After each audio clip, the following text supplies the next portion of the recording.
Shalom, salam berkat dari kami untuk pendengar sekalian.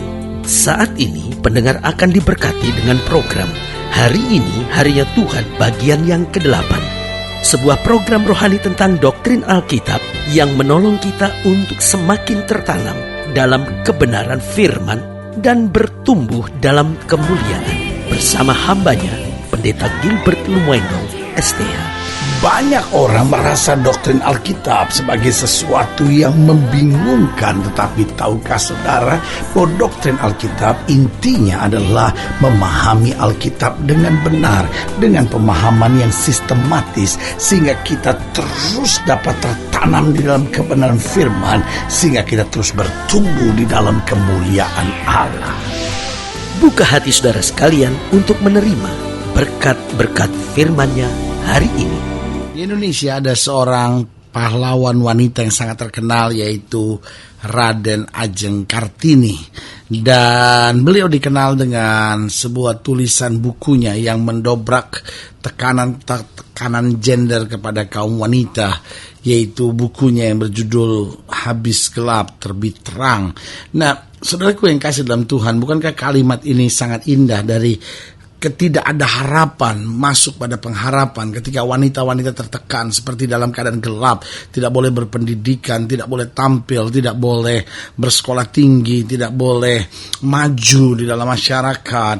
Lalu kemudian ada pencerahan, ada kepastian bahwa wanita-wanita boleh bersekolah, wanita-wanita boleh berpengaruh di dalam masyarakat. Nah, saudaraku yang kasih dalam Tuhan, yang menarik untuk saya pelajari, ternyata konsep itu bukan sekedar konsep yang ditulis dari sebuah buku bahwa habis gelap terbit terang, tetapi konsep sejati dari tulisan itu sebetulnya ada tercantum di dalam firman Tuhan ketika Alkitab berkata dari dalam gelap akan terbit terang. Dari sesuatu yang tidak ada pengharapan sama sekali, Kristus datang untuk memberi pengharapan, kekuatan, kemenangan bagi yang percaya. Haleluya. Selamat datang dalam program kita Hari Ini Harinya Tuhan, sebuah program rohani yang mengingatkan kepada kita betapa pentingnya kita menjadikan firman Tuhan sebagai dasar keseharian hidup kita. Karena selama kita menjadikan firman Tuhan dasar keseharian hidup kita, maka langkah-langkah yang kita jalani penuh kemenangan, penuh kepastian, penuh mujizat. Haleluya. Dan dalam program ini kita sedang membahas tentang dari dalam gelap akan terbit terang. Saudaraku yang kasih dalam Tuhan, seringkali banyak orang sudah jadi Kristen, sudah mengenal Kristus, tetapi hidupnya tetap gelap, hidupnya serba tidak pasti, hidupnya serba ketakutan, hidupnya serba dalam kekhawatiran, hidupnya serba tidak yakin. Tetapi saudaraku yang kasih dalam Tuhan, karena Kristus adalah terang itu sendiri, berarti ketika kita diselamatkan oleh Kristus, saya percaya ini yang terjadi, kita menjadi anak-anak terang, berjalan dalam sukacita, berjalan dalam kepastian, dan berjalan dalam kemenangan. Haleluya. Nah, dalam program ini kita akan membahas dari 2 Korintus pasal 4. Dari 2 Korintus pasal 4 ayat yang pertama sampai ayat yang ke-15. 2 Korintus pasal 4 ayat yang pertama sampai ayat yang ke-15. Demikian firman Tuhan. Oleh kemurahan Allah kami telah menerima pelayanan ini. Karena itu kami tidak tawar hati, tetapi kami menolak segala perbuatan tersembunyi yang memalukan. Kami tidak berlaku licik dan tidak memalsukan firman Allah. Sebaliknya kami menyatakan kebenaran, dan dengan demikian kami menyerahkan diri kami untuk dipertimbangkan oleh semua orang di hadapan Allah. Jika Injil yang kami beritakan masih tertutup juga, maka ia tertutup untuk mereka yang akan binasa, yaitu orang-orang yang tidak percaya, yang pikirannya telah dibutakan oleh ilah zaman ini, sehingga mereka tidak melihat cahaya Injil tentang kemuliaan Kristus yang adalah gambaran Allah. Sebab bukan diri kami yang kami beritakan, tetapi Yesus Kristus sebagai Tuhan, dan diri kami sebagai hamba-Mu karena kehendak Yesus. Sebab Allah yang telah berfirman dari dalam gelap akan terbit terang, ia juga yang membuat terangnya bercahaya di dalam hati kita, supaya kita beroleh terang dari pengetahuan tentang kemuliaan Allah yang nampak pada wajah Kristus. Tetapi harta ini kami punyai dalam bejana tanah liat, supaya nyata bahwa kekuatan yang melimpah-limpah itu berasal dari Allah, bukan dari diri kami. Dalam segala hal kami ditindas, namun tidak terjepit. Kami habis akal, namun tidak putus asa. Kami dianiaya, namun tidak ditinggalkan sendirian. Kami dihempaskan, namun tidak binasa. Kami senantiasa membawa kematian Yesus di dalam tubuh kami, supaya kehidupan Yesus juga menjadi nyata di dalam tubuh kami. Sebab kami yang masih hidup ini terus-menerus diserahkan kepada maut karena Yesus, supaya juga hidup Yesus menjadi nyata di dalam tubuh kami yang fana ini. Maka demikianlah maut giat dalam diri kami dan hidup giat di dalam kamu. Namun karena kami memiliki roh iman yang sama, seperti tertulis, aku percaya, sebab itu aku berkata-kata. Maka kami juga percaya dan sebab itu kami juga berkata-kata. Karena kami tahu bahwa Ia yang telah membangkitkan Tuhan Yesus akan membangkitkan kami juga bersama-sama dengan Yesus. Dan Ia akan menghadapkan kami bersama-sama dengan kamu kepada dirinya. Sebab semuanya itu terjadi oleh karena kamu, supaya kasih karunia yang semakin besar berhubung dengan semakin banyaknya orang menjadi percaya, menyebabkan semakin melimpahnya ucapan syukur bagi kemuliaan Allah. Nah, saudaraku yang kasih dalam Tuhan, setiap orang rindukan bahwa dari dalam gelap akan terbit terang. Dari dalam ketidakberdayaan, dari dalam ketidak ada pengharapan, ada kemenangan, ada kepastian, ada mujizat. Nah, ini dijanjikan oleh Tuhan buat setiap kita. Berarti setiap kita sebetulnya berhak untuk menerima janji ini, bahwa dari dalam setiap gelap, dari dalam setiap pencobaan, dari dalam setiap masa-masa yang sukar, selalu ada pengharapan, selalu ada pencerahan, selalu ada janji kemenangan, janji untuk meraih terang yang Bapa sebetulnya sudah sediakan buat kita. Nah, pertanyaannya bagaimana supaya dari dalam gelap akan terbit terang buat kita? Ada beberapa hal yang luar biasa yang Paulus nyatakan di sini. Yang pertama, dikatakan pada ayat yang pertama, oleh kemurahan Allah kami telah menerima pelayanan ini, karena itu kami tidak tawar hati.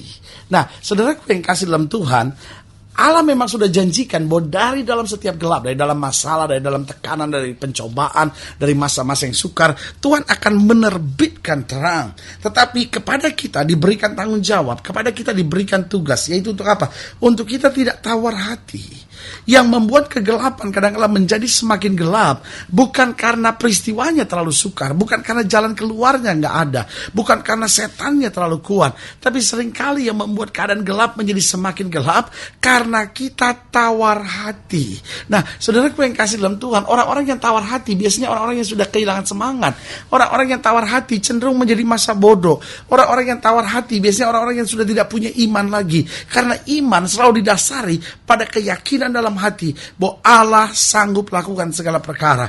Orang-orang yang tawar hati sudah tidak punya iman lagi. Orang-orang yang tawar hati selalu akan berkata begini, ya sudahlah, apa yang mau terjadi terjadilah. Sudahlah, saya udah gak mau tahu deh, situasinya udah terlalu buruk, udah deh, saya udah gak mau ikut campur deh. Nah, semuanya itu ciri-ciri orang yang tawar hati.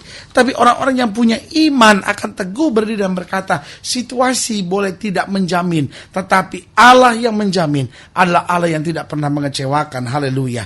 Jadi bagaimana supaya janji Allah digenapi dalam hidup kita, bahwa dari dalam gelap akan terbit terang bagi orang benar? Yang pertama yaitu jika kita tidak tawar hati. Yang kedua, coba lihat ayat yang kedua, dikatakan apa di situ? Tetapi kami menolak segala perbuatan tersembunyi yang memalukan. Kami tidak berlaku licik dan tidak memalsukan firman Allah. Sebaliknya kami menyatakan kebenaran, dan dengan demikian kami menyerahkan diri kami itu dipertimbangkan oleh semua orang di hadapan Allah. Perhatikan kalimat ini. Paulus mau jelaskan bahwa kami terbuka kok, kami menyatakan kebenaran, kami menyerahkan diri untuk dipertimbangkan oleh siapapun. Tapi ayat yang kedua Paulus bilang, tetapi kami menolak segala perbuatan tersembunyi yang memalukan. Segala perbuatan tersembunyi yang memalukan. Berarti yang kedua, bagaimana supaya dari dalam gelap akan terbit terang, yaitu kita perlu menolak segala perbuatan tersembunyi yang memalukan. Atau dengan lain kata, sebuah kemunafikan. Antara depannya sama belakangnya beda, antara dalam sama luarnya beda. Ada banyak orang luarnya kelihatan bersih, tapi dalamnya penuh dengan tulang belulang yang busuk. Nah, ini yang disebut orang-orang fasik. Ini yang disebut orang-orang munafik. Orang-orang yang perbuatannya tersembunyi tetapi memalukan. Ada banyak suami-suami yang berbuat sesuatu sembunyi-sembunyi sama istrinya. Ada istri-istri yang berbuat sesuatu sembunyi-sembunyi sama suaminya. Ada suami-suami yang nolong keluarganya sembunyi-sembunyi dari istrinya. Ada istri-istri yang menolong keluarganya sembunyi-sembunyi dari suaminya. Nah, saudaraku yang kasih dalam Tuhan, tanpa dia sadari, dia menaruh bom waktu di dalam kehidupannya. Ada banyak orang-orang Kristen juga sama. Oh, melayani Tuhan di gereja, tapi di luar gereja ada perbuatan-perbuatan tersembunyi yang memalukan. Nah, ada orang anak-anak muda muda yang pacaran dengan perbuatan-perbuatan tersembunyi yang memalukan. Sebagai hamba Allah, kembali saya mau ingatkan buat saudara, hidup Kristen hidup yang dapat dibaca oleh semua orang. Hidup Kristen adalah hidup yang dapat dinilai oleh semua orang. Tidak ada simpanan perbuatan tersembunyi yang memalukan. Jadi sekali lagi sebagai hamba Allah, saya mau ingatkan bagaimana supaya dari dalam gelap akan terbit terang. Yang pertama yaitu jika kita tidak tawar hati. Yang kedua itu jika kita mau menolak segala perbuatan yang tersembunyi yang memalukan. Dan yang ketiga, coba lihat ayat yang keempat. Di ayat yang keempat dikatakan apa di situ? Yaitu orang-orang yang tidak percaya, yang pikiran telah dibutakan oleh ilah zaman ini, sehingga mereka tidak melihat cahaya Injil tentang kemuliaan Kristus yang adalah gambaran Allah. Sebab bukan diri kami yang kami beritakan, tetapi Yesus Kristus sebagai Tuhan, dan diri kami sebagai hamba-Mu karena kehendak Yesus. Berarti yang ketiga saya pelajari bagaimana supaya dari dalam gelap akan terbit terang, yaitu jika kita dibukakan oleh terang Allah. Jika mata kita dibukakan oleh terang Allah, saudara gue kasih dalam Tuhan. Sebab kalau mata kita tidak dibukakan oleh terang Allah, kita akan selalu dibutakan oleh ilah zaman ini.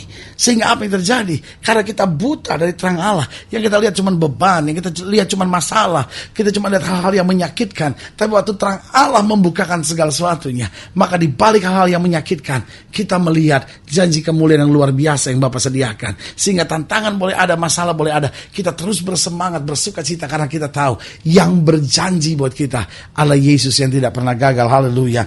Dan yang keempat, yang terakhir saya pelajari bagaimana dari dalam gelap akan terbit terang. Lihat ayat yang ke-10 dikatakan apa? Kami senantiasa membawa kematian Yesus di dalam tubuh kami, supaya kehidupan Yesus juga menjadi nyata di dalam tubuh kami. Berarti yang keempat, yang terakhir, bagaimana supaya dari dalam gelap akan terbit terang, yaitu jika kita senantiasa membawa kematian Kristus. Artinya selalu siap untuk berkorban. Tapi di sisi yang lain, kita percaya bahwa dosa kita sudah ditebus, hidup kita sudah dicucikan. Berarti kita jangan berbuat dosa lagi, membawa kematian Kristus sambil berkata, saya tidak akan menyalibkan Kristus kedua kali lagi. Tapi kematian Kristus adalah gambaran bagiku bahwa aku sekarang hidup. Tapi aku hidup bukan bagi diriku sendiri. Aku hidup karena Yesus hidup di dalam aku. Haleluya. Berarti bagaimana agar dari dalam gelap akan terbit terang? Yang pertama, kita tidak tawar hati. Yang kedua, kita perlu menolak segala perbuatan yang tersembunyi. Yang ketiga, biarlah mata kita dibukakan oleh terang Allah. Dan yang keempat, biarlah kita senantiasa membawa kematian Kristus dimanapun kita berada, untuk menjadi saksi-saksinya dan hidup bagi Dia saja. Haleluya. Kalau saya ingin dilayani lebih jauh, hubungi kami melalui telepon, hubungi kami melalui surat, kunjungi website kami. Karena kami ada untuk membawa Bapak Ibu sudah senantiasa lebih dekat pada Tuhan dan mengalami kasih kuasa mujizat yang luar biasa. Haleluya. Secara khusus melalui program ini juga kami mau berdoa untuk setiap saudara yang sakit, setiap saudara yang berbeban berat. Saudara-saudara yang ingin didoakan secara khusus, taruh tangan kanan saudara di dada. Dan saya mau berdoa untuk setiap saudara. Bapa, dalam nama Yesus, hamba doa buat yang sakit, hamba doa buat yang berbeban berat, hamba doa buat setiap mereka yang sedang menghadapi masa-masa yang sukar. Karena kami percaya bahwa bagi Allah tidak ada perkara yang mustahil. Bapa, hamba berdoa di dalam nama Yesus, bahkan mereka yang sedang merasa gelap rumah tangganya, masa mudanya, ekonominya, Bapak, kami doakan dalam nama Yesus ada pemulihan yang luar biasa, sehingga mereka boleh mengalami kasih setiamu yang luar biasa. Di dalam nama Yesus kami berdoa. Haleluya. Amin. Saudara gue yang kasih dalam Tuhan, tidak pernah Allah gagal dan mengecewakan orang yang berharap kepadanya. Inilah saatnya buat kita untuk bangkit bersemangat, bersuka cita dalam segala perkara, karena kita tahu Yesus adalah kekuatan kita, Yesus adalah penghiburan kita, Yesus adalah juru selamat, jaminan hidup kita yang kekal. Haleluya. Doa saya menyertai saudara sampai berjumpa pada program berikut, dan jangan lupa jadikan hari ini harinya Tuhan. Haleluya.